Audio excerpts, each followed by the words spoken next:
많은 사람들은 2000년 전 유대 땅 베들레헴에서 태어나신 예수가 누구인지도 잘 알지 못하면서 12월 25일 크리스마스를 기대하고 기다리잖아요. 어떤 사람들은 감성적인 분위기 때문에 이 크리스마스를 기다리고 또 설레이기도 하고요. 또 왠지 좋은 일이 생길 것 같은 그런 들뜬 마음 때문에 기다리는 사람들도 있습니다.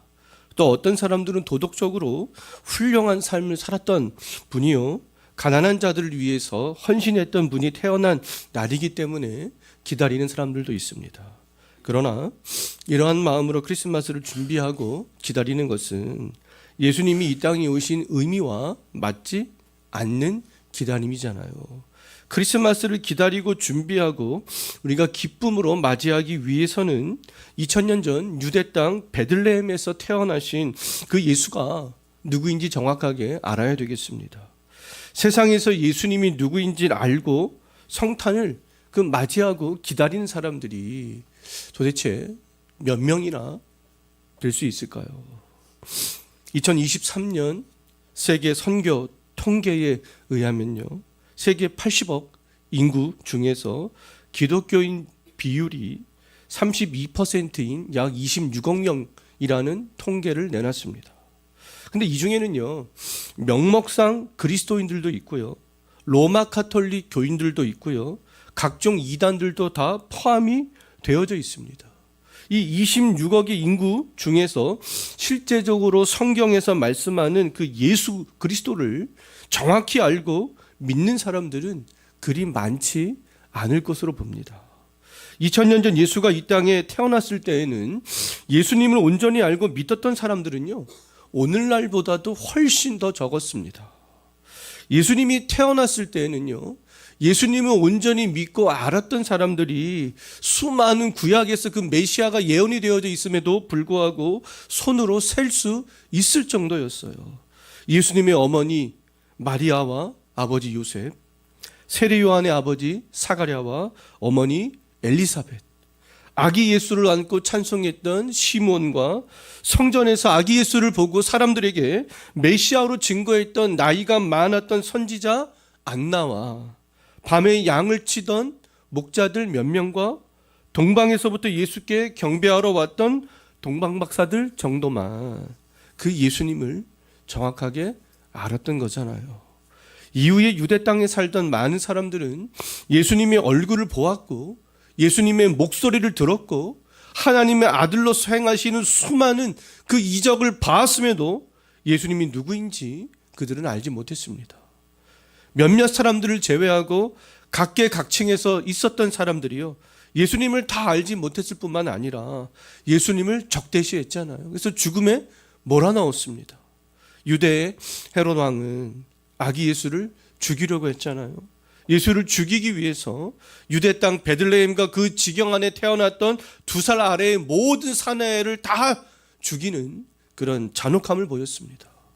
그 시대에 가장 똑똑했던 사두개인들과 서기관들도 또 의롭게 되기 위해서 그 누구보다 선량하게 살고자 했던 바리새인들도 예수님을 알지 못했기 때문에 기회만 있으면 예수님을 죽이려고 했던 거 아니겠어요? 유대 총독으로 있던 빌라도는 예수님을 죽이라는 그런 판결을 내렸습니다. 또 예루살렘에 있던 이방인과 유대인들은 다 합세하여서 예수를 죽이는데 동참했잖아요. 예수님 생전에 예수님과 함께했던 제자들은 예수님을 미워하지는 않았지만 예수님을 오해했습니다.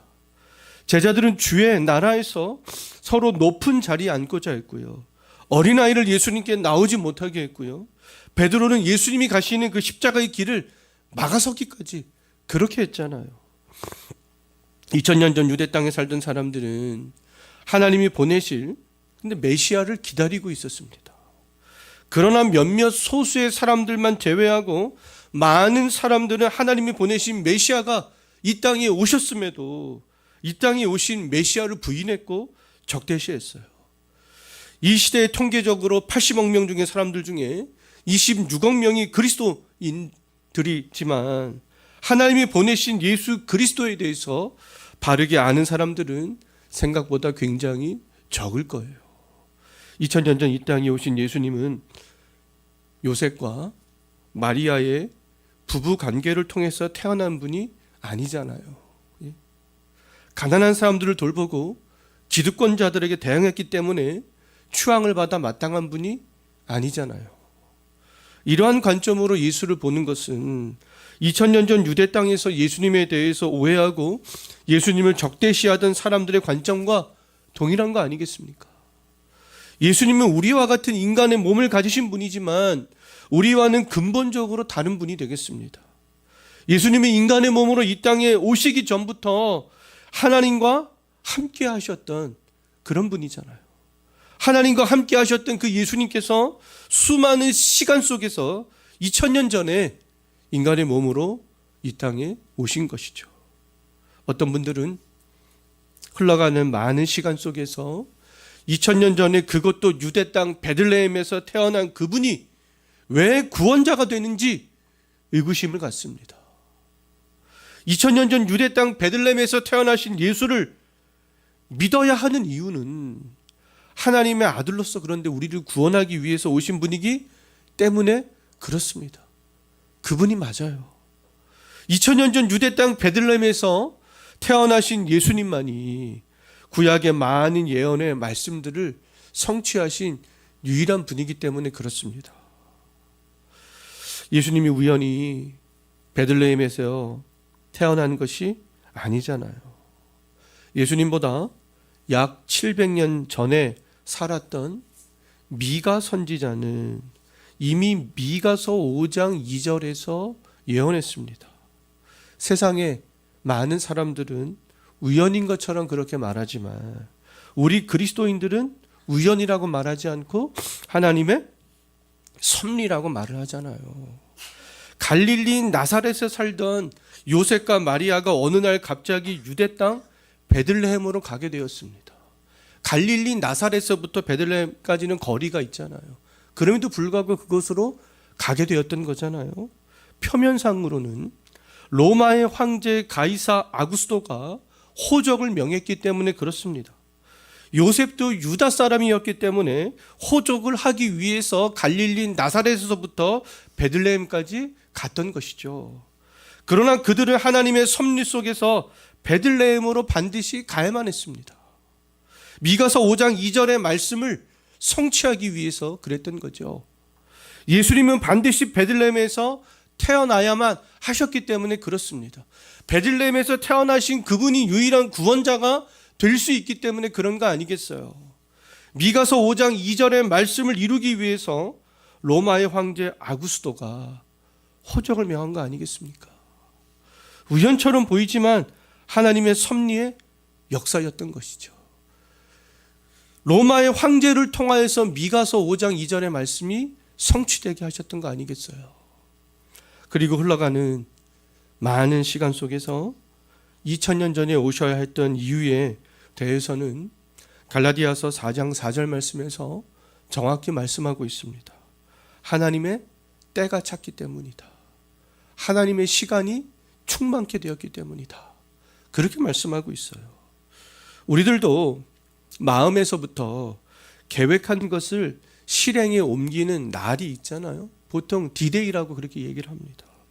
근데 2000년 전 오늘은요, 창세전의 성부, 성자, 성령 하나님이 약속하신 계획을 실행에 옮기는 그런 날이었던 것이죠. 삼위 하나님의 약속을 이루기 위해서 성부 하나님이 자기 아들을 2000년 전에 유다 땅에서 살던 한 여자인 마리아에게서 태어나게 하신 거잖아요. 예수님이 태어나신 방법은 보통 사람들과는 달랐습니다. 마리아의 임신에 대해서도 누가복음 1장 35절에서 분명히 말씀하고 있어요. 마리아의 임신은 요셉 때문이 아니라 성령의 능력으로 된 것이다. 성령의 능력이 마리아를 덮을 때 예수님이 수태가 되었던 것이죠.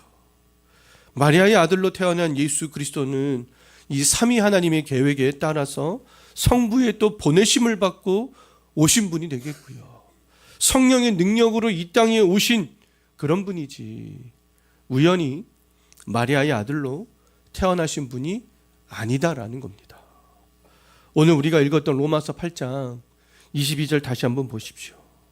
하나님은 자기 아들을 아끼지 아니하시고 우리 모든 사람을 위하여 자기 아들을 내어 주셨다.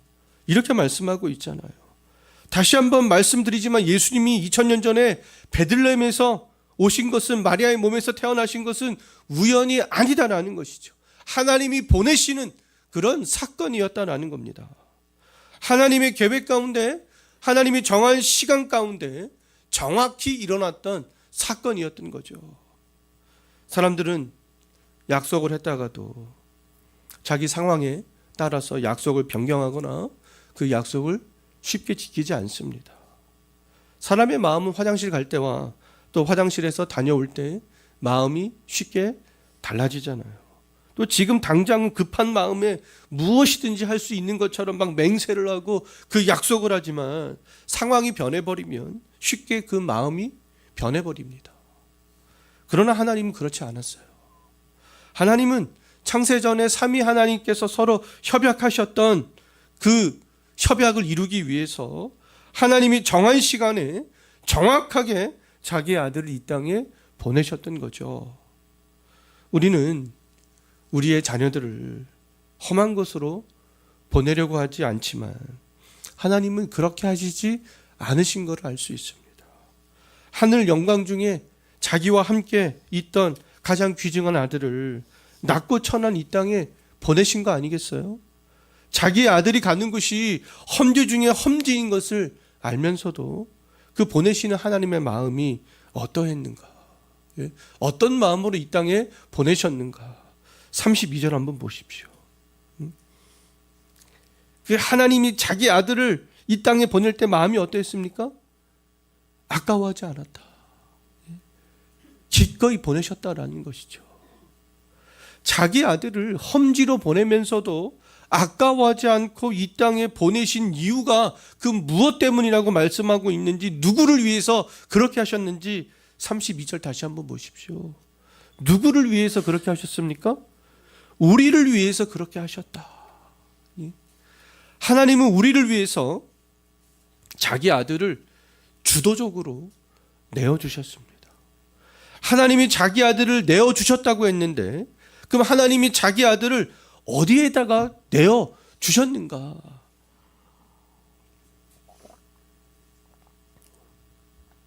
예수님보다 약 700년 앞선 시대를 살았던 이사야 선지자는요, 하나님이 자기 아들을 어디에다가 내어줄지 이미 알고 있었습니다. 그래서 예언을 했어요. 이사야 선지자는 하나님이 자기 아들을 우리를 위해서 내어주는 것이 이사야 53장에서 분명히 말씀하고 있는데, 우리를 위해서 자기 아들을 고난과 수욕과 모욕 가운데 하나님께서 내어주신다. 기꺼이 내어주신다. 아까워하지 않고 그곳에 내어주신다. 우리를 위해서. 그렇게 말씀하고 그렇게 예언을 했습니다. 예수님보다 또 1000년 앞선 시대를 살았던 다윗도 알고 있었습니다. 시편 22편 1절에서 다윗은 하나님이 우리를 위해서 자기 아들을 내어주시는 것이 하나님께 버림을 당한 것이다. 버림을 당하는 그곳에 우리를 위해서 내어주실 거야. 이렇게 말씀하고 있어요. 십자가에서 달려 죽으실 때 예수님이 마지막으로 하신 말씀은 하나님께 버림당한 것에 대한 절규였습니다. 예수님은 다윗의 그 시편 22편의 예언에 따라서 마지막으로 어떤 말씀을 하셨습니까? 하나님께 버림을 당하는 그런 절규의 말씀들을 하셨잖아요. 나의 하나님이여, 나의 하나님이 어찌하여 나를 버리셨나이까? 예? 다윗의 그런 예언을 성취하셨습니다. 예? 하나님은 우리를 위해서 예수님을 내어주면 자기 아들이 고난을 당하고 버려지게 될 것들을 이미 알았지만 아까워하지 않고 우리를 위해서 기꺼이 내어주셨던 거죠. 하나님이 그렇게 하신 이유는 자기 아들에 대해서 우리들에게 알려지기를 원했기 때문에 그렇게 하신 것이 아니겠어요.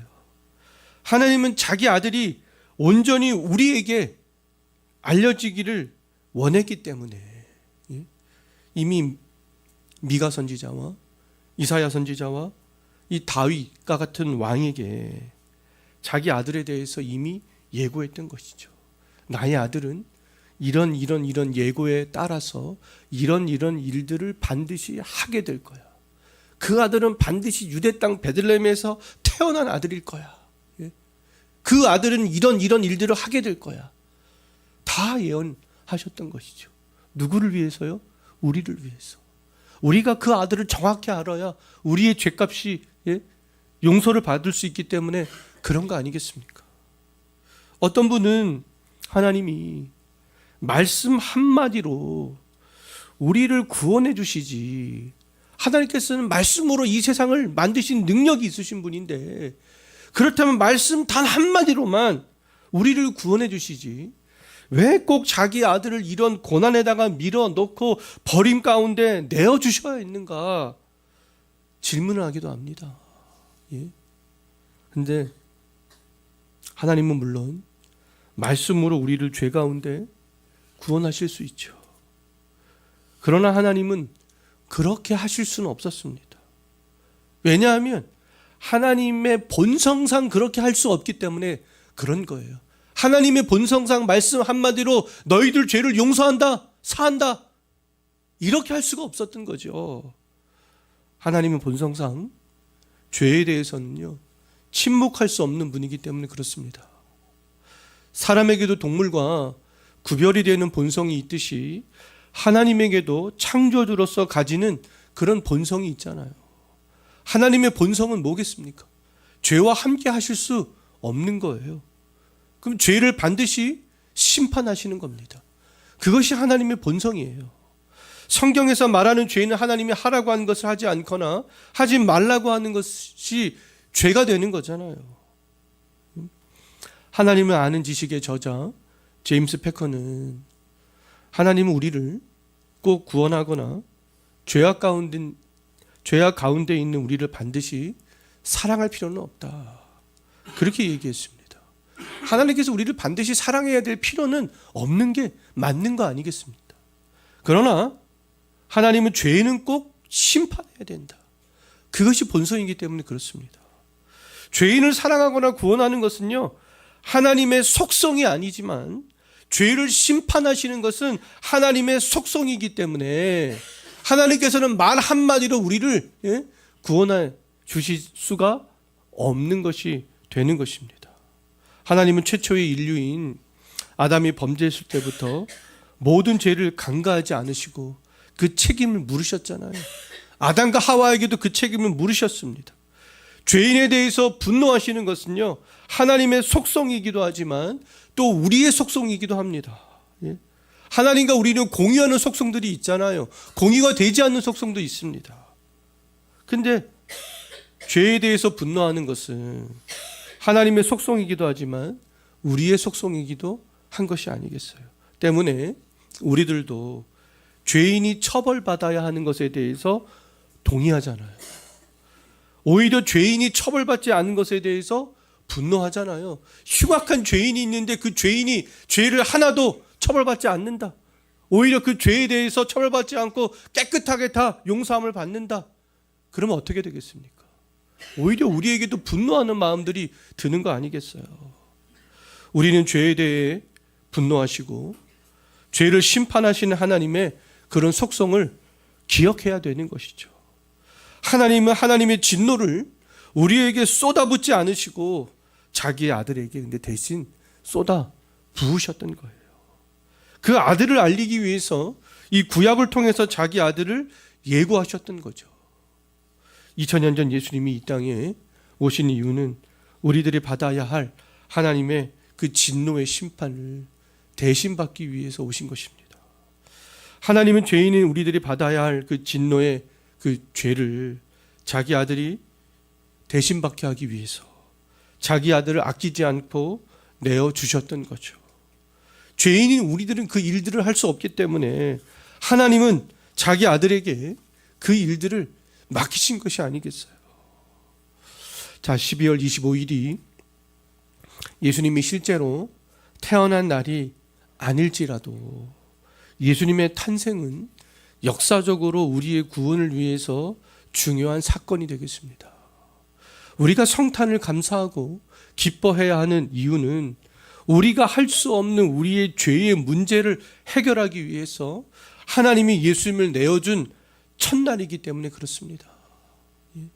하나님이 우리를 위해서 예수님을 내어준 첫날인 우리 이 크리스마스를 더욱더 의미 있고 그 의미를 더욱더 깊이 생각하면서 정말 보낼 수 있게 되기를 진심으로 소망합니다.